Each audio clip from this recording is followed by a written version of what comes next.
آپ جتنی غور کسی پہ کرتے ہیں، اگر اتنی غور خود پہ کرنے لگ جائیں تو ایک دن یہ دنیا آپ کی تحقیق میں نکلے۔ حضرت اقبال جو خودی کا درس دیتے ہیں، خودی کی تلاش میں نکلتے ہیں، خود کو پہچاننے کی تلاش میں نکلتے ہیں، سفر کرتے ہیں، پھر آج دنیا ان پہ پی ایچ ڈی کروا رہی ہے۔ بابا بلے شاہ، عارف کڑی، میاں محمد بائی صاحب اور جتنے بھی صوفی بزرگ تھے وہ اپنی تلاش میں نکلے اور آج دنیا ان پہ تحقیق کر رہی ہے۔ جو خود کو پہچاننے کے لیے نکلتے ہیں، پھر دنیا ایک دن ان کو جاننے کے لیے نکلتی ہے۔ آپ جتنا غور کسی پہ کر رہے ہیں اتنا غور خود پہ کریں، ایک دن آپ پر بھی تحقیق شروع ہو جائے گی۔ آپ خود پہ اتنا غور کریں۔ حضرت اقبال کی تحقیق پر جتنا وقت چاہیے ہوگا اس سے کئی زیادہ وقت مولانا جلال الدین رومی کی تلاش پر لگے گا۔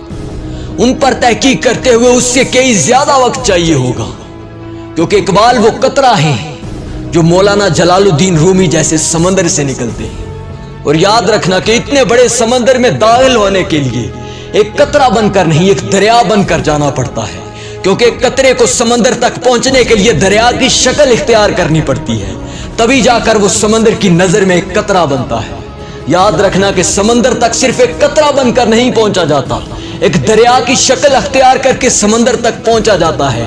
اور اقبال مولانا جلال الدین رومی جیسے سمندر سے نکلنے والے وہ قطرے ہیں جو آج بھی دریا کی شکل میں بہہ رہے ہیں، اور دنیا ان سے فیضیاب ہو رہی ہے کیونکہ انہوں نے خودی کی تلاش کی تھی۔ آپ بھی اپنی تلاش میں نکلیں، ایک دن دنیا یہ آپ پہ تحقیق کرنے کے لیے نکل پڑے گی۔ آپ اپنی تلاش میں نکلیں۔ ایک کیل بالکل چھوٹا سا ہوتا ہے، دیکھنے میں اس کی کوئی طاقت نظر نہیں آتی، لیکن اس کا وجود لوہا ہوتا ہے۔ ہاں، اس کا وجود لوہا ہوتا ہے، اس کی طاقت لوہا ہوتا ہے۔ انسان جب خود کی تلاش میں نکل پڑتا ہے نا تو بالکل چھوٹا سا قطرہ بھی بہت بڑی طاقت اختیار کر لیتا ہے۔ یاد رکھنا کہ وہ کیل بالکل چھوٹا سا ہوتا ہے، دیکھنے میں اس کی کوئی طاقت نہیں ہوتی، لیکن بڑی بڑی عمارتیں اس کے دم پر ثابت قدم رہتی ہیں کیونکہ اس کا وجود لوہا ہوتا ہے۔ ہاں، وہ وجود لوہا رکھ کر آتا ہے، وہ لوہا پک کر جب سامنے آتا ہے، بالکل چھوٹی سی کیل بھی ہونا تو وہ بہت بڑی طاقت رکھتا ہے کیونکہ وہ پک کر نکلتا ہے۔ یاد رکھنا کہ آپ جب اپنی تلاش میں نکلتے ہیں نا تو آپ بھی پکتے ہیں، اور ایسے پکتے ہیں کہ دنیا پھر آپ کی تحقیق میں نکل پڑتی ہے۔ یاد رکھنا آپ پر کتابیں لکھی جائیں گی جب آپ اپنی تحقیق میں نکل پڑیں گے۔